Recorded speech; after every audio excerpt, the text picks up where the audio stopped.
Okay, so this is again another overheating coolant issue on the 2002 Nissan Patrol. This is the TB48 engine, so this is the 4.8.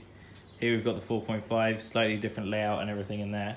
But coming over to here, I've actually made kind of DIY pressure tester.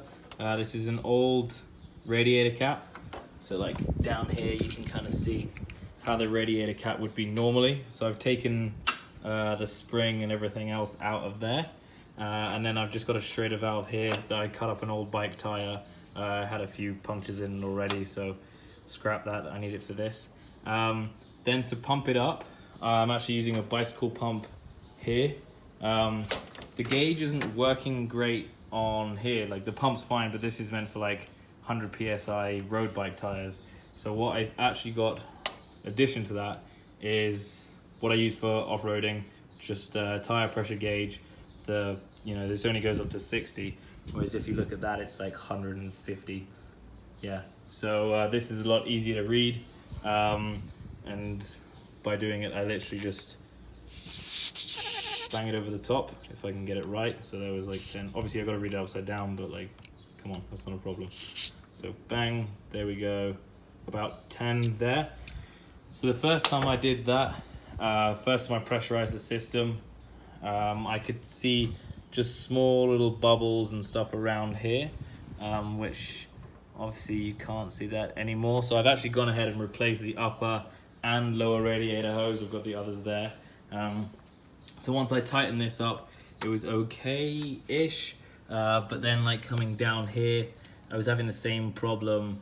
So if you follow the hose, this is still the upper. I was having the same problem down here, where it's kind of just like bubbling out of the corners. But I believe the issue for that could have been how old they are. So they're more or less like completely flattened out by the hose clamps. So, I don't know how much grip the hose clamps actually had at the end on these. And they're like super disgusting inside. I can't get, I suppose there's the right light, but yeah, they're disgusting inside. So I went ahead, cleaned off the metal work on the outlets. Obviously just used like some tissue and stuff to clean this outlet. And then that would be an inlet, I suppose. But then clean the metal work there. And then going down just here, this is where the upper radiator hose connects. So this is where your thermostat lies as well. So I took this off, cleaned all the metal work there to, get away any rust or anything that might be there. Same thing down at the bottom of the radiator.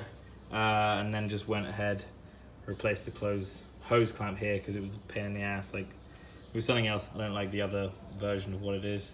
So I filled the system with water again because it's easier to pressurize the system when it's full of water. It'll take you a lot less time because obviously, it's harder to pressurize water than it is to pressurize air. So if the whole system is filled with air, you're gonna be sat there pumping and pumping and pumping, and not much is gonna happen for a while. So fill the whole thing with water. I'm literally just using a hose because I don't wanna go wasting coolant right now, chasing a problem. But yeah, I'll keep pressurizing it, checking around, checking underneath the car. Obviously, there's like some water there, but that was me filling it up. So right now, I can't see anything dripping out of such. Obviously, I drained all the coolant here to replace the upper and lower. But yeah, it's okay now, so I'll just pressurize it again, maybe push it a little bit higher. The system is supposed to be able to go to 23 PSI. Yeah, 23 PSI when you're checking it. But by the time I get to about, it says on here that it goes to 88. Where is it there? So when this gets to 88, what's that? I don't know the measurement of that, but it's just under a bar. This actually lifts up, does its job, and sends all the water through here, which goes down along the side of the battery, up along this hose that's kind of like tucked in by the side of the radiator, down, and then it actually comes to the overflow tank here, which you can see is now full. but I'm gonna just keep going and hopefully we find the problem, because it's beginning to piss me off. So I thought I'd actually jump back and show you how this works instead of ending the video. But obviously here I've got the tire pump, and as I said, when it gets to 88 kPa, which I googled and is roughly 12.6, 12.7 psi, it'll pressurize. This cap will lift up, and then the water will come out of here and it will go to there and bubble. So I'll show you that now. So like when I press it in, 1, 2. So this is, as I said, with this gauge, it's not really giving a good representation of what the pressure actually is. Here we go, I can hear it now. So like there, you can see it bubbling now. So obviously the water is going, if you can follow this hose here, it goes down just there, connects to the bottom of the tank. So obviously as it's forcing water in there, can take this off, press that aside, and then zero this, and then see that's 13 there. So twist it around so you can actually see it. Oh, there we go. There we go. Yeah, so once it gets to 13, that pressurizes, that bubbles. Where's my leak? So I suppose continuing on from yesterday when I was doing the rest of the bits and pieces, tonight I've cleared out these hoses here. This one goes down, you can see it goes across to there, it runs along the battery, and it actually runs up to there. And as I said yesterday, it comes through the expansion tank over here. So I took that all apart, blasted it with water, blasted it with air, tried to get all the rust or crud, essentially just the shit, out of the hoses, because I believe what was happening, addition to any other problem, is once getting to pressure it was forcing it out, but it wasn't actually being able to get back into the radiator system, the cooling system. So once the pressure is gone, it pushed it out to there, and it was just sat in the expansion tank, and then each time just pushing it further and further out, and then obviously it would boil over, because obviously the system doesn't have any air, sorry, it doesn't have any water, so it's full of air, so then the water heats up quicker, thus the boiling over there. But what I've done here to kind of, as they say, blow up the system, or is it bleeding the system, it's got a standard, well, 2 liter, well, whatever it is, Masafi in Dubai, Masafi water bottle. And I've electrical taped around there because it's an okay fit. Actually, it's a pretty damn good fit, but once you fill this up, it kind of like seeps over the side a bit.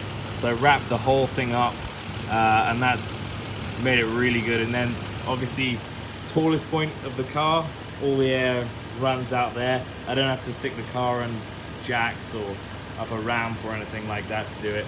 I think my problem before was I was actually doing it at the radiator as opposed to at the pressure tank, because this car, the radiator cap on this car is actually stock, it's just flat. There's no spring or anything like that, and it is literally just a cap. It's not actually a pressurized cap of any point. So while most people have the whole system here, I've essentially got a bit more, I suppose, maybe because it's the Middle East, or it's a fucking massive engine in a 4-wheel drive. I've got more of a system. But I've also got the car sat 2,000 revs, get the water pump flowing, that brings a few through, squeezed a few of the hoses, that brings a few more bubbles through. I believe the coolant has kind of, well, the water, because I'm just kind of testing the system for the next few days, has gone all the way through, because both hoses, top and bottom, are hot to touch. It's come up to operating temperature already, because if I come in here and show you, you can see just here, there you go, I can zoom in, You can see that's at operating temperature there. But the fans haven't kicked in.